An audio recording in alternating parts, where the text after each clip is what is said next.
Another day, another opportunity.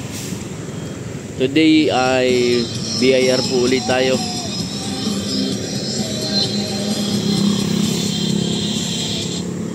Nandito po tayo sa Pagsanghana, 6 AM.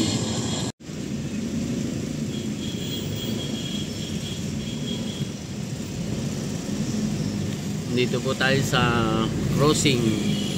Ito po ang Lucena. Ay, inabot na naman ng traffic.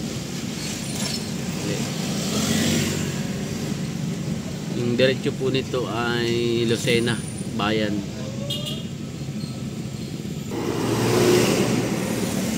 Galing po kami ng Siniloan, Laguna. Papunta uli dito sa BIR Lucena. Nasa 2 oras po talaga ang biyahe bago makarating sa BIR Lucena from Siniloan. Ngayon po ay another day para mag-submit po ng mga matatapos na resibo na babayaran po namin ngayon para sa capital gain tax. Natapos po natin yung estate tax na ihabol po natin doon sa amnesty tax na nag-cut off po nung nakaraan. Sana nga po hindi natin masabi kung mag-e-extend po uli ang BIR doon sa amnesty tax kasi nakalagay po doon June 14, tapos naging nung 16 inaccept pa po nila. Kaya po last time na galing po tayo ng BIR na nakuha po natin yung amnesty doon sa mga bayarin sa estate tax. Ngayon po ang gagawin naman doon sa form na binigay sa amin, ang computation ng CGT ng capital gain tax, kasi po may by schedule ang ginagawa po ng BIR para po siguro hindi sabay-sabay. Dapat po pwede kaming magbayad sa Impanta o kasi may mga accredited na bank po ang BIR para makapagbayad ka basta nasa iyo yung online form.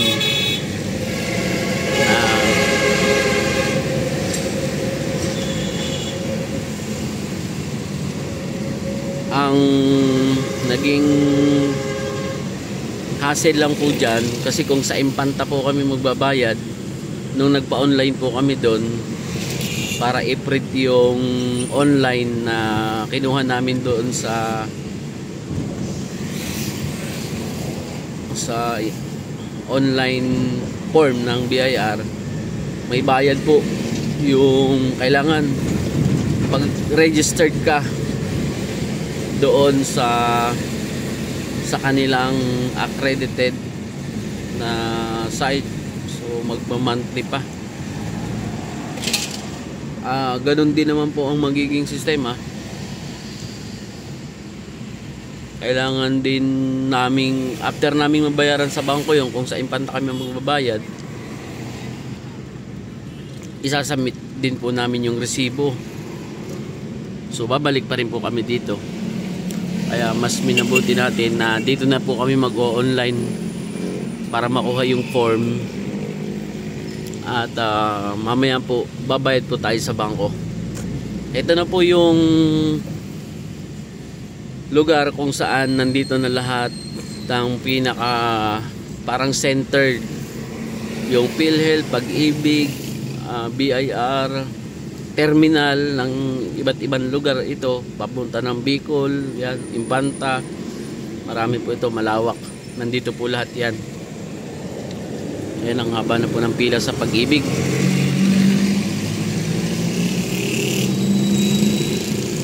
Ito po ang Lucena terminal, tulad po niya no, sa Pag-ibig, ang haba ng pila.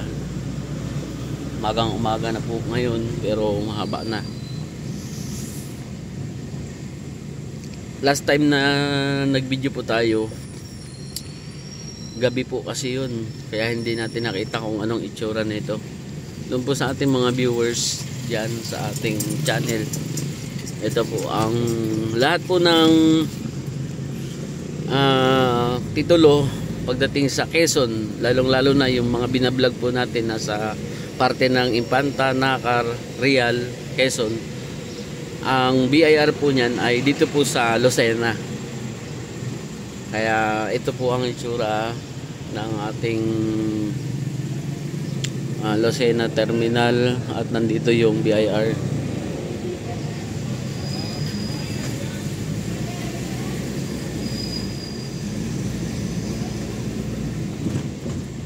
Anong una mong kukunin? Number mo. Number dito. Uli.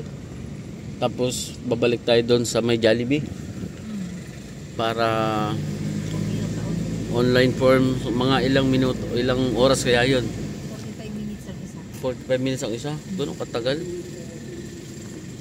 Parang walang masyadong tao ngayon. Kaya lang naman matao. Ayun. Ngayon po walang pila.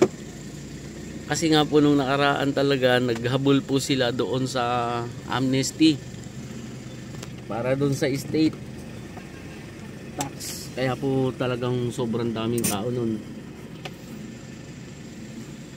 Umaga pa lang po ano na, puno na. Yan, ito po yung BIR ng Lucena.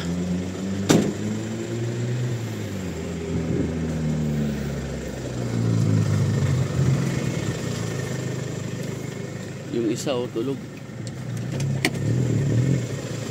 Kukuha lang po muna si Dimple ng number para po mamaya pagkatapos namin na mai-online, mai-print at pupunta kami sa bangko. Then pagka nabayaran po, isasabit po uli yung resibo na galing sa bangko. Saka po ngayon may schedule yun pong tinatawag natin na ICAR, yung car na iniintay din po, sabihin na po natin mga 3 weeks. After po nun, dahil extrajudicial po yun, papapublish naman po kami. 3 consecutive weeks din po yun. And then saka po tayo magkakaroon ng transfer of tax. Yan. Wala po ngayong pila. Ayan. Napakaunti po ng tao halos. Hindi po katulad ng nakaraan. Ang dami naghabol doon sa estate tax. Yan, marami na rin po ang tao dito sa labas. Ang pila po ay nandito sa hanay sa loob na to. Pero hindi po katulad nung nakaraan na napakadami. Pero mahaba na rin po ang pila. Galing na nga po kami sa loob at in-update po kami doon sa pagkakaalam namin na ang ginagawa po kasi ng BIR ngayon ay mayroon silang mga accredited na tagapag-print noong online form na kanilang ginawa. Nagtataka lang po ako kung bakit pwede namang i-print nila yung form na yon para iabot sa amin.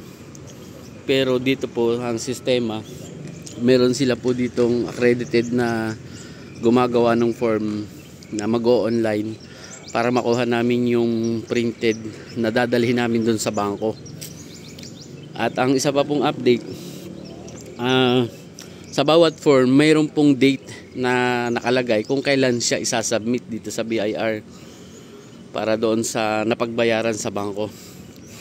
Ibig sabihin po, yung pinagbayaran namin, kahit mabayaran namin siya ngayon, hindi namin siya agad-agad maisasubmit dito that day hanggat hindi dumadating yung date na nakalagay doon kung kailangan siya kung kailan siya pwedeng isubmit dito.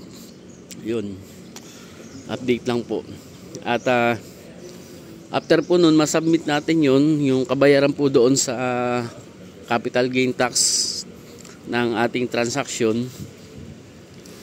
Saka lamang po tatakbo yung araw para naman doon sa ICAR, SACAR. At yun nga po ay may date din na naka-attach doon kung kailan namin siya babalikan. Minsan po, pag dumating na yung date na yun, kailangan mo pa ring i-message o i-confirm sa kanila kung dumating na ba, para hindi po sayang yung panahon na pagpunta dito. Minsan kasi nung last time na ginawa namin, andun na yung date pero wala pa, hindi pa na-release. Kaya po mayroon naman dito silang binigay na number, i-message po sila kung marirelease na yung ICAR pag pumunta tayo. So ngayon ay nagpapa-online po kami para ma-release na yung form at dadalhin namin doon sa bank.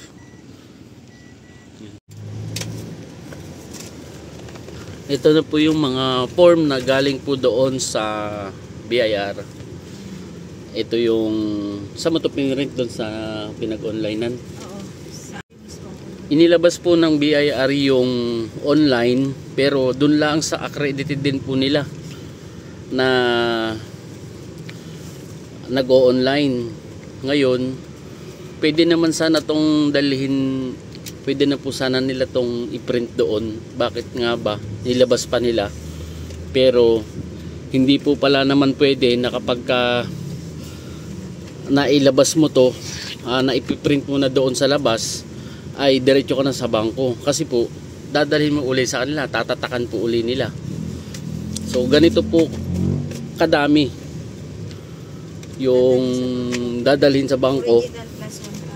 Tapos, binayaran namin ng 1,800. Itong ganito kadami na galing doon sa ni-repair nila na online.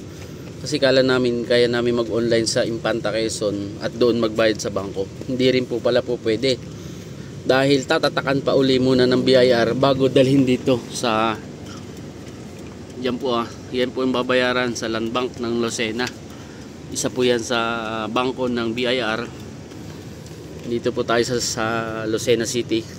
Andito yung BIR Lucena.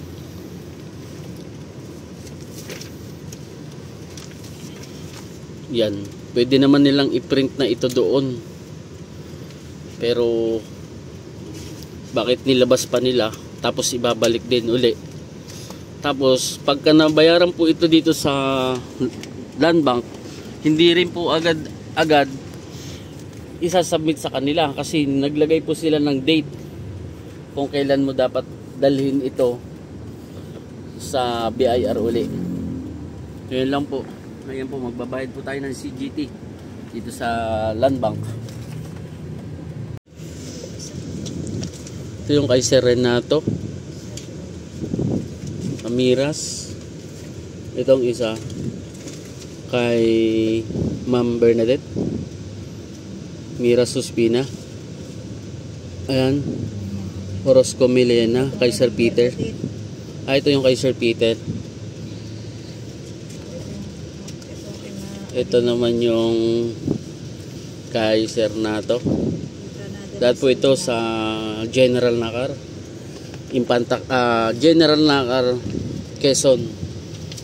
Yan po yung property na natapos natin sa transaction at ngayon po tayo ay inililipat at binabayaran ang capital gain tax. At una po nating natapos yung estate tax na ihabol natin yung amnesty. Yung ganito po karaming print. Ewan ko po ba ba't ganun yung BIR nilabas nila para i-online. Kala ko pwede sa lahat na mag-online ka. Pero kung sa Impanta po kami nag-online, hindi rin naman agad-agad madadala sa bangko. Kaya po, na accredited doon sa Impanta kasi tatatakan din po muna nila, ibabalik sa kanila. Kaya hindi rin yata naging nakatulong yung sa online pa nila pinadaan para i-print. Kasi that time na pumila kami, pwede naman na sana nilang i-print lahat to. Kaya lang sa labas pa po kami itinuro. At doon nagpa-online. At doon magbabayad. Tapos ibabalik din po sa kanila. Yan po ang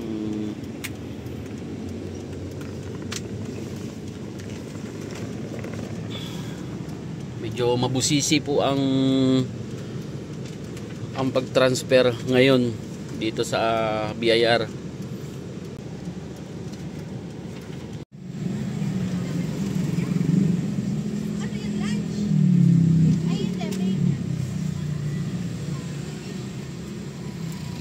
Grabe. Land bank na yan, napakatagal. Ito lang naman. 78,250.